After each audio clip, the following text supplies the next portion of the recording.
जैसा कि Justin Trudeau के मूर्खता की वजह से भारत और कनाडा अब खुले मंच के दुश्मन बन गए। ऐसे में यह जानना काफी दिलचस्प है कि दुनिया का दूसरा सबसे बड़ा देश यानी कि कनाडा अगर भारत के साथ बदला लेने की सोचे तो आखिर कनाडा भारत को कितना नुकसान पहुंचा सकता है। तो बता दे कि कनाडा बेवजह ही दुनिया का दूसरा सबसे बड़ा देश बना बैठा है, क्योंकि कनाडा जितना बड़ा देश है उस हिसाब से कनाडा का दुनिया के विकास में कोई योगदान नहीं है और दुनिया के दूसरे सबसे बड़े देश का दर्जा रखने वाले कनाडा के पास में जनसंख्या के नाम पे 4 करोड़ का भी आंकड़ा नहीं है। ऐसे में जहां तक सवाल है भारत को नुकसान पहुंचाने का, तो कनाडा अपनी पूरी ताकत लगाकर भी भारत को सिर्फ व्यापारिक मोर्चे पर केवल 4 अरब डॉलर का ही नुकसान पहुंचा सकता है, जो कि भारत की ओर से कनाडा को निर्यात होता है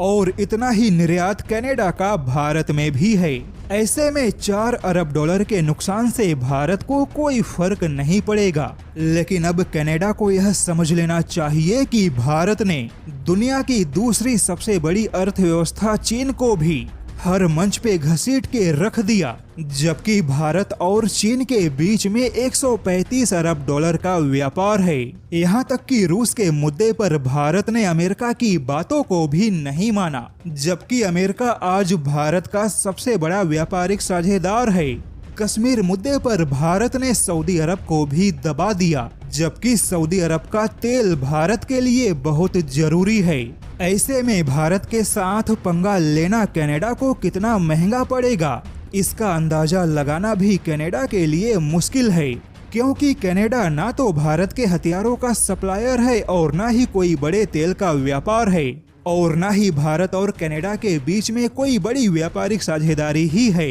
यानी कि भारत के पास ऐसी कोई वजह नहीं है कि भारत कनाडा को सबक सिखाने से पहले कोई संकोच या कोई विचार करेगा, क्योंकि जो भारत अपने हित के लिए चाइना, सऊदी अरब और अमेरिका जैसे महत्वपूर्ण देशों को भी सबक सिखा सकता है, तो वही भारत कनाडा को सबक सिखाने से पहले कोई संकोच नहीं करेगा।